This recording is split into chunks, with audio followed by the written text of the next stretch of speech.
నమస్తే బీఆర్కే భక్తి ఛానల్కి స్వాగతం. నేను చక్కర్ల ఝాన్సీ. ఇవాళ మన స్టూడియోలో వాస్తు జ్యోతిష్య పురాణ ఆగమ పండితులు బ్రహ్మశ్రీ కురత్తపల్లి సురేష్ శర్మ గురువు గారు ఉన్నారు. గురుగారితో మాట్లాడదాం. నమస్కారం గురుగారు. ఆయుష్మతి నాన్న.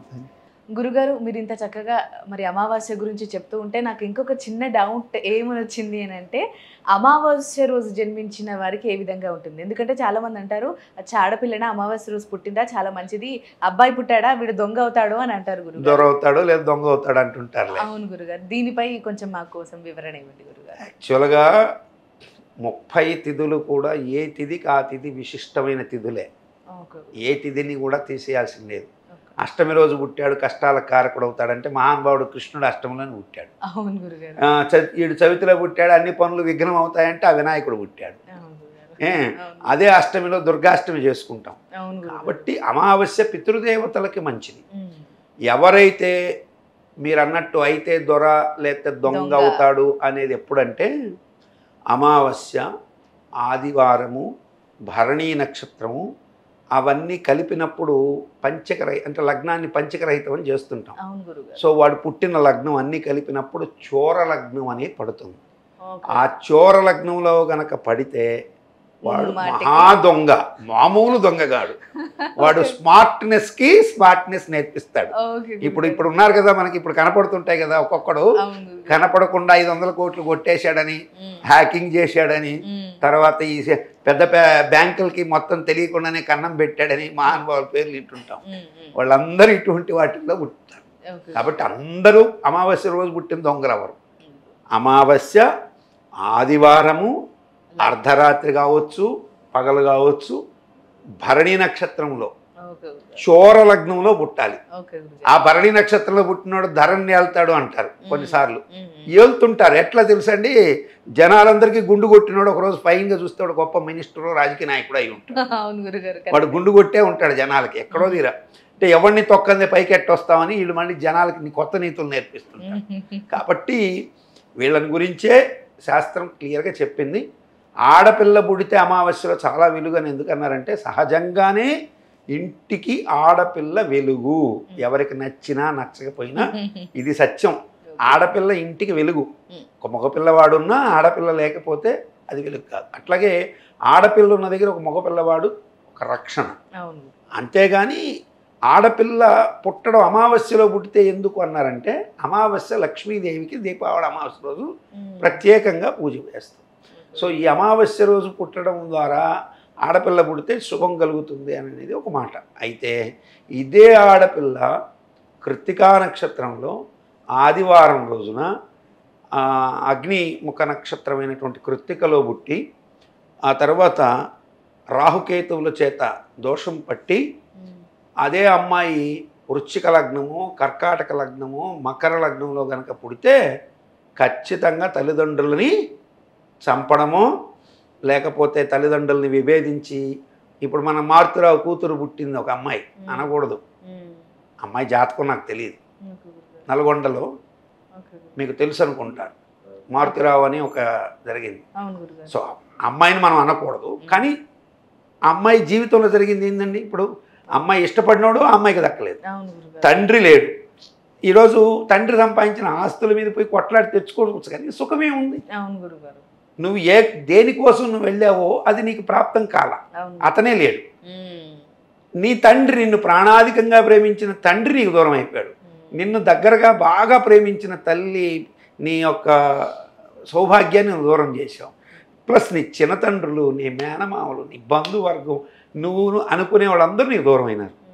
సో అఫ్కోర్స్ నువ్వు మెంటల్గా సాటిస్ఫాక్షన్, లేకపోతే నాకు అతని ప్రతిరూపం ఉంది, నాకు ఈ వర్గాల సపోర్ట్ ఉంది, రైట్, ఉండొచ్చు. కాకపోతే అందరూ మెచ్చుకొని చేసుకుంటే అది ఆనందం. ఆ తండ్రిని మెప్పించి చేసుకుంటే నువ్వు గొప్పదాని అయ్యి ఉండేదాని అని నేను అనుకుంటాను. సో ఎందుకంటే ఆ మారుతిరావు బతుకున్నప్పుడు నన్ను సంప్రదించాడు, చిన్న పాపగా ఉన్నప్పుడే. నేను ఆనాడే ఆ అమ్మాయి జాతకాన్ని చూసి కొన్ని మాటలు చెప్తే నా మీద కోప్పడ్డాడు. సరే, ఆ పాస్ట్లో విషయాలు మళ్ళీ ఆ తర్వాత నేను అప్పటికి మీడియా కూడా ఇంత పాపులర్ లేని రోజుల్లో కలిశాడు ఆయన. ఎందుకంటే నేను కొన్నాళ్ళు మిర్యాలగూడలో 1989 నుంచి 90 ఏళ్ళ వరకు అక్కడ ఉండేవాడిని మిర్యాలగూడలో. సో అప్పుడు నాకు మిర్యాలగూడలో ఉన్నప్పుడు కొంతమంది మిత్రులు వాళ్ళు పరిచయం, అప్పుడే ఈ మారుతిరావు కూడా అప్పుడు పరిచయం. ఓకే గురుగారు. ఇప్పుడు ఏమైపోయింది, నువ్వు అనుకున్నది ఏదీ నీకు సాధ్యం కాలేదు. అందుకని జాతకాన్ని నమ్మి నువ్వు ఆ మార్గాల్లో వెళ్ళి నీ తండ్రిని ఎలా మెప్పించుకోనో చేసుకునే పద్ధతులు, ఆ అబ్బాయి జాతకాన్ని కూడా చూపించుకొని ఇప్పుడు పుట్టేటప్పుడు ఎవ్వరూ ధనం మోసుకొని రారు, ఎత్తుకోబోయేటప్పుడు ఏం మోసుకొని పోరు. అట్లాగే పుట్టేటప్పుడు సంస్కారాలు మోసుకొని వచ్చుకునే అవకాశం ఉంటుంది. ఈ సంస్కారం ఏంది, పూర్వజన్మ సంస్కారం. ఆ సంస్కారాలు మోసుకొచ్చింతనే నక్షత్రాల్లో పడతారు. ఇప్పుడు అట్లాంటి నక్షత్రాల్లో పడ్డవాళ్ళే ఇట్లాంటివి ఉంటాయి. మనం ఎగ్జాంపుల్గా మనకు దగ్గరగా ఉంది కాబట్టి ఆ అమ్మాయి ఇలా అయింది, అమ్మాయి ఇది అవునో కాదో మనకు తెలియదు. కానీ అమ్మాయి పేరు ఎక్కడో తెలుసమ్మా, అమృత కదా, అది కృత్తికా నక్షత్రంలో ఉంది జ్యోతిష్ శాస్త్ర ప్రకారం. సో అమ్మాయికి కృత్తికా నక్షత్రంలో పుట్టిందని పేరు పెట్టాడా, అమ్మాయి అమావాస్యలో పుట్టిందా అయ్యని మనకు తెలియదు. అది నాకు గుర్తు కూడా లేదు, ఎందుకంటే ఒకప్పుడు ఆయన జాతకం చూపించాడు. అమృత అన్న పేరు ఇప్పుడు నాకు గుర్తుంది. సో అమృత అంటే సూర్యుడి నక్షత్రం కృత్తిక, తండ్రి మారుతిరావు మామి మూమే మకా నక్షత్రం కేతు. చూసారా, కేతువుకి సూర్యుడికి పడదు, అందుకే మారుతిరావు చచ్చిపోయాడు. ఆ అమ్మాయి లవుడుగానే ఉంది, సూర్యుడు గెలిచాడు, కేతువు చచ్చాడు. కాబట్టి మనం మాట్లాడితే కొన్ని వివాదాస్పదంగా తీసుకుంటే వివాదం, శాస్త్రపరంగా ఆలోచిస్తే దాంట్లో ఒరి ఇంతుందా మా తండ్రి కోల్పోవడానికి అని అమ్మాయి పాజిటివ్గా తీసుకుంటే పర్లేదు. నెగిటివ్గా తీసుకుంది అనుకోండి, నా మీద ఇంకో ఇట్లా నా మీద నా పర్సనల్ లైఫ్ని ఏదో చేశాడు అని అనొచ్చు. కాబట్టి మంచిగా తీసుకోవడంలో ఉంటుంది అనేది నా ఉద్దేశం. చూసారా, ఇప్పుడు ఆ అమ్మాయి జీవితం వివాదాల్లోకి అంటే రకరకాలుగా ఇబ్బంది. ఇప్పుడు ఆ అమ్మాయి జీవితాన్ని ఆధారం పెట్టి ఒక సినిమా కూడా తీశాడు ఎవరో మన రామ్ గోపాల్ వర్మ. కాబట్టి ఒకరి చేత నీవు అనిపించుకునేదాకా నీ జీవితం రాకూడదు. ఒకరు నిన్ను వేలెత్తి చూపనంతగా బతకే వాళ్ళు గొప్పవాళ్ళు. సో నేను నిజంగా అమ్మాయి యొక్క పరిస్థితి పాపం నిజంగా దారుణం. ఆయన మారుతిరావు కూడా కొంచెం సానుకూలంగా ఆలోచించి ఉంటే బాగుండు, కానీ గ్రహాలు అలా చేయవు. అది తెలుసుకొని వాళ్ళు కరెక్ట్గా మార్గాన్ని ఎత్తుకుంటే సరిపోయింది. ఆయన ఆ మారుతిరావు నన్ను అప్పుడు సంప్రదించిన తర్వాత మరల సంప్రదించకపోవడం, నన్ను గురించి ఆయన కూడా తెలుసుకోలేకపోవడం అట్లా జరిగిపోయినాయి అంతే. సో మారుతిరావు నేను అప్పుడు జ్యోతిష్ అంటే నేను 1980 చిల్లరలో ఆయన పరిచయం అయిన తర్వాత ఈ అమ్మాయి విషయంలో నేను చెప్పింది ఎప్పుడు 2008 ప్రాంతాల్లో 7 ప్రాంతాల్లో నేను దినేష్ రెడ్డి గారు హైదరాబాద్ సిటీ కమిషనర్గా ఉన్నప్పుడు నేను పని మీద ఆయన దగ్గరికి వచ్చిండాను. మా ఊరు వారు కాబట్టి అక్కడ మారుతిరావు అక్కడికి వచ్చి వాళ్ళు ఏదో పని మీద వచ్చారు. అక్కడ కలిసినప్పుడు నేను ఆయన గుర్తుపట్టి పలకరించాను, ఆయన కూడా నన్ను పలకరించలేదు. మారుతిరావు గారు బాగున్నారా అన్న తర్వాత ఖాళీగా కూర్చున్నప్పుడు జాతకం తీశారు. తీస్తే మీరు ఈ అమ్మాయి విషయంలో కొంచెం జాగ్రత్తలు తీసుకొని ఉండాల్సింది, అన్ని రకాల జాగ్రత్తలు తీసుకుంటే బాగుండేది అంటే ఆయన నన్ను కొంచెం గట్టిగానే ఏదో వ్యతిరేకించారు. అప్పుడు ఫాస్ట్ అయిపోయింది.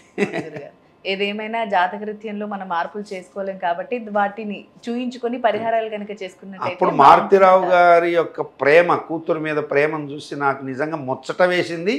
కానీ కూతురుని ఏం కావాలో తెలుసుకోలేకపోవడం, కూతుర్ని ఎలా పెంచుకోవాలి అనేటువంటి విషయాల్లో కూడా ఓవర్ ప్యాంపరింగ్కి కూడా వెళ్ళాడేమో అనిపించింది.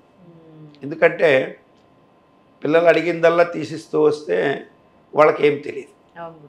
వాళ్ళకి ఏది కావాలి అంటే ఇప్పుడు వాళ్ళు విద్యాబుద్ధులు సంస్కారాలు ఎంచుకునేటట్టుగా పెంచాలి. అంటే మంచి జీవితం కావాలి, ఎంఎస్ చేయాలి, అంత పెద్ద వయసు కూడా చక్కగా అమెరికాకి వెళ్ళి చదువుకొని మంచి లైఫ్ గడిపి రావచ్చు. అంతా చిన్నాభిన్నమే. ఓకే గురుగారు, మరి అమావాస్య రోజు పుట్టిన అమ్మాయికి కానీ అబ్బాయికి కానీ ఏ విధంగా ఉంటుంది అనేది ఒక ఎగ్జాంపుల్తో పాటు చక్కగా చెప్పారు గురుగారు. Thank you so much. Thank you.